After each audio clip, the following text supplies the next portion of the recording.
Hi friends, Rich McDermott here, coming to you from my home for First Presbyterian Church in our Moment for Hope.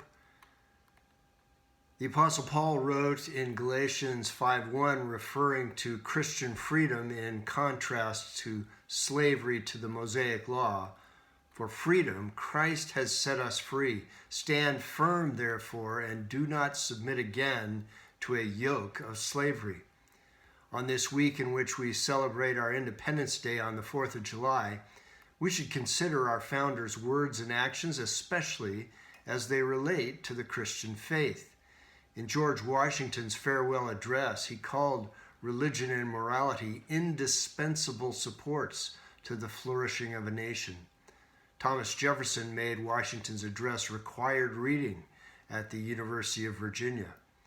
John Adams was even clearer in his warning in 1798 when he said this: "We have no government armed with the power of contending with human passions unbridled by morality and religion.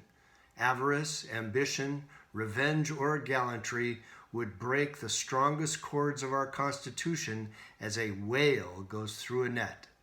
Our Constitution is made only for a moral and religious people.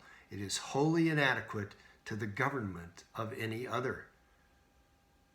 Not everyone knows that virtually all 56 signers of the Declaration of Independence were church-going men. Many of them, of course, were trained for Christian ministry. Today's academics, though, elect to study almost exclusively the three least religious men of the group: Jefferson, Madison, and Franklin. But even they had strong views about the importance of religious faith for their new nation.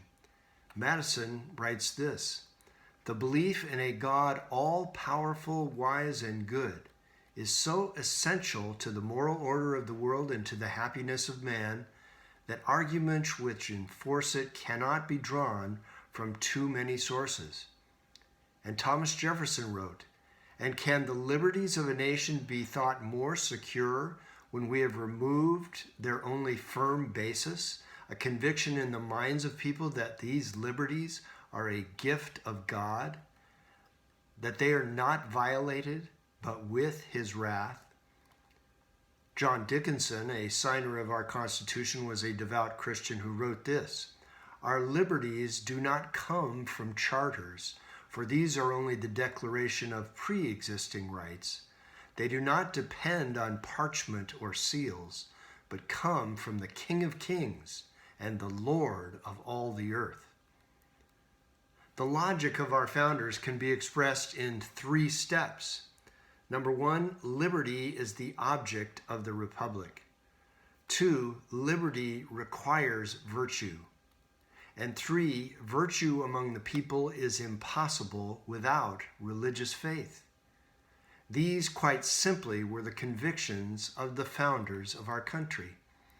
We would do well to consider them again in government, in education, in business, and in the church. But even a short glance around us from a historical perspective would indicate that all 3 of these are in serious trouble. Liberty is being sacrificed daily on the altar of security, ideology, regulation, and larger government. Virtue is being decimated by the acolytes and purveyors of postmodernism, and religious faith seems to be losing ground not only in the society at large, but I'm afraid even in the church. So what can be done?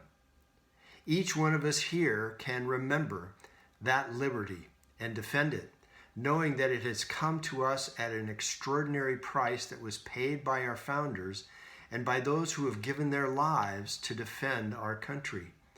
Each one of us can remember that our founders believed in such a thing as virtue, and then we can live it and lift it up. Virtue that was discerned from the creator of the universe, virtue that transcends the fads and whims of our contemporary culture. And each of us here can consider the importance of religious faith as the foundation of virtue and liberty, and learn to both embrace and to defend it. There was no one more ignorant of religious faith and Christianity in particular than me at the age of 19. I was the least likely candidate to become a pastor, and I was clueless about what makes our country great, or even that our country was great. Living abroad for 6 years had a wonderful, clarifying, and teaching effect in that regard. So will historians in the late 21st century be writing about the stunning and rapid decline and collapse of that enterprise once called the United States of America, comparing it to the fall of the Roman Empire? Or will they be marveling at this nation's regeneration and the amazing revival of liberty and virtue and faith, emerging from another great awakening among the people as we learn to give thanks to God for this unique gift? I pray it is the latter.